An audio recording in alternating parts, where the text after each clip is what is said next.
Karibu kwa Dira ya Magwiji, ikiwa ni saa 12 kamili saa za Afrika Mashariki. Mimi ni Ben Chumba, na kuwasilishia matangazo haya kwa lugha ya ishara ni Byron Abuli.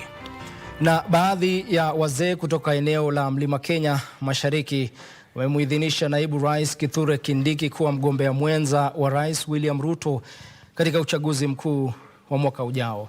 Wakizungumza wakati wa mkutano maalum wa mabaraza ya wazee wa jamii za wakazi ya Mlima Kenya Mashariki katika kaunti ya Embu, wazee hao vilevile walitoa wito kwa wenzao katika eneo la Mlima Kenya Magharibi kuwaunga mkono jinsi wamekuwa wakiwaunga mkono kiasi ama kisasi cha miongo kadhaa kwa muongo huo wa Rais William Ruto na naibu wake katika uchaguzi mkuu wa mwaka ujao. Haya yanajiri, mtazamaji, huku wazee hao wakiafikiana kumteua naibu rais Kithure Kindiki kuwa msemaji rasmi wa sehemu hiyo, wakiongeza kuwa yeyote anayedhamiria kushauriana nao kisiasa anapaswa kufanya hivyo kupitia kwa naibu rais. Profesa Kithure Kindiki ambaye alihudhuria mkutano huo aliweza pia kumsuta kinara wa chama cha DCP Rigathi Gachagua kwa kuendeleza siasa za mgawanyiko katika eneo la Mlima Kenya. Wazee hao ambao wanawakilisha mabaraza ya wazee ya Njuri Cheke, Nyangi Ndiriri, Kiama Kiamwembo, Ngome na Mwea waliyasema hayo wakati wa kongamano maalum lililoandaliwa kwenye uwanja wa Nembure, kaunti ya Embu, ambako waliidhinisha azimio linalodhamiria kudumisha umoja wa kisiasa katika eneo pana la Mlima Kenya. Mimi nakubaliana na wale wamesema ya kwamba the position of the deputy president is not vacant. Ni hapa ndipo wazee hao walimteua naibu rais Kithure Kindiki kuwa msemaji wao rasmi.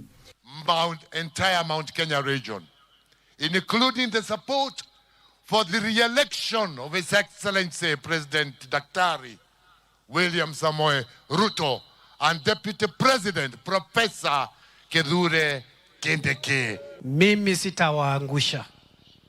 I will not let you down. I will not fail you. I will do my work well. I will make you proud. Kadhalika walitoa wito kwa wenzao katika eneo la Mlima Kenya Magharibi kuwaunga mkono jinsi wamekuwa wakiwaunga mkono kisiasa kwa miongo kadhaa kwa kuunga mkono matamanio ya kisiasa ya naibu rais Kithure Kindiki. That the time has come for the people of Mount Kenya West to reciprocate that solidarity by supporting our own Professor Kithure Kindiki unconditionally. Hata wale watu wanaongea hapa wanaongea, lakini wanasema lakini huyu mtu tu ako sawa. Sijui kama mmesikia hiyo. Wanajaribu kuleta fitina. Alafu wanasema jameni, hata kama tunasema so tutaendelea kukaa hapo na tubembelezani. Wazee hao walitoa hakikisho lao la kuunga mkono utawala wa Rais William Ruto, huku wakiahidi kuunga mkono kwa dhati azma yake ya kuchaguliwa tena katika uchaguzi mkuu wa mwaka 2027. Profesa Kindiki ambaye alihudhuria mkutano huo alimsuta kinara wa chama cha DCP Rigathi Gachagua kwa kuendeleza siasa ya migawanyiko katika eneo la Mlima Kenya. Na sikuiti ndugu yangu kwa sababu nakupenda. Sikuiti ndugu yangu kwa sababu nakuogopa.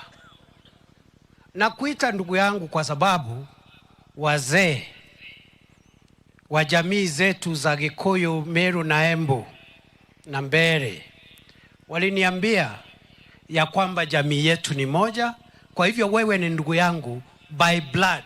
Abdiaziz Hashim, Dira ya Magwiji.